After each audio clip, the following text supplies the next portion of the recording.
I am pleased to be with you today to share with you about the program Beginning a Culture of Generosity.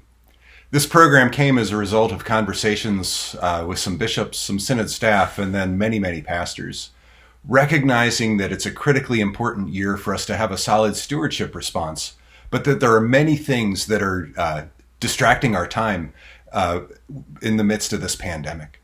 And so as this stewardship drive will be different than any we've had before, as some people are worshiping in person, hopefully, while others are still needing to stay at home.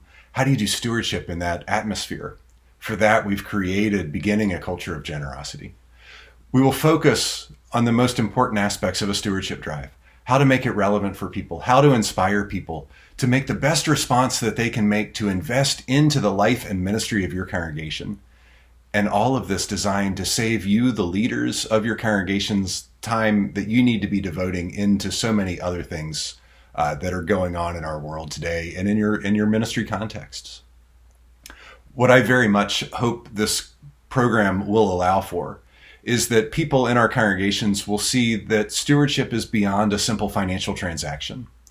I hope that people will see their friends and colleagues out in the congregation witness to their own generosity journey so that we can share with one another how it is that we've learned to become generous, and that will inspire others to abundant generosity. And finally, I want to make sure that people recognize that we have a God of abundance, a God who fed 5,000 in that biblical story that we all know. That God that fed 5,000 is still feeding people today, and we live in a world of abundance, even as we live in the midst of a recession. Our ultimate goal for what happens as a result of this program is that there will begin to be a culture shift within our congregations, that we will at least get giving back to 2019 levels for those congregations that are seeing a decline now, and others will begin to even see a 5% or so increase in their revenues this year. So how do we work together for this? We've developed outlines and agendas for 6 Zoom sessions. These will be provided live. They will also be recorded, and they will be provided both daytime and evenings and multiple sessions so that we accommodate busy schedules.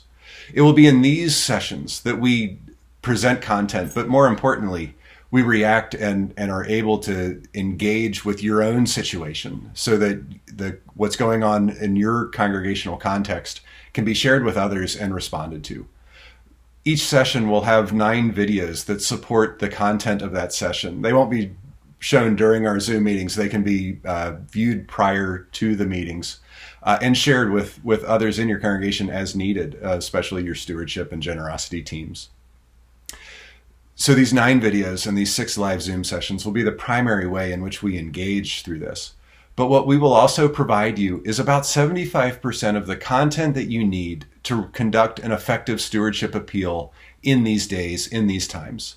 We'll provide you bulletin inserts, but they'll be in Word format. We'll provide you about 75% of the content of those inserts for you to put your own context into those inserts to finish them off. We'll provide you letters. The letters will be pretty much done, except they should be on your letterhead. They should have your feel and express what's going on in your context. The intent cards we'll provide. We'll train you on how to do temple talks. I have a newsletter article that I want the pastor to share their generosity story. I've written mine to be a template for you to share yours. And so that's why we say we're going to provide about 75% of the content. This content will all be nimble in case we need to change the way in which we present it to the congregation, in case we need to change the bulletin inserts to being mailers.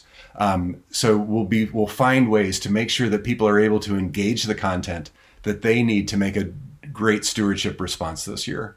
And finally, we'll provide you with 3 copies of my book, Abundance, Creating a Culture of Generosity, and published by Fortress Press. This book is designed to help you in the long-term journey in stewardship, to help people recognize a God of abundance, that you can begin in a group study with your stewardship team and maybe even take that to your council and other leadership groups. So that's the first part of this program, is the stewardship drive. We will finish this program, meeting number 6, leading you through how to have an effective year-end push for gifts. About 35% of giving in America happens between Thanksgiving and the end of the year, and that's not by accident. We need to be prepared to encourage a very strong finish to this year's financial giving to our congregations, and we'll set you up for that. If you're interested in this program, I invite you to email me, ward@gsbfr.com, or I invite you to contact your bishop's office and get more information and to sign up and to join us in beginning a culture of generosity. We look forward to this journey with you. We look forward to helping to strengthen the churches as we live in these uncertain times.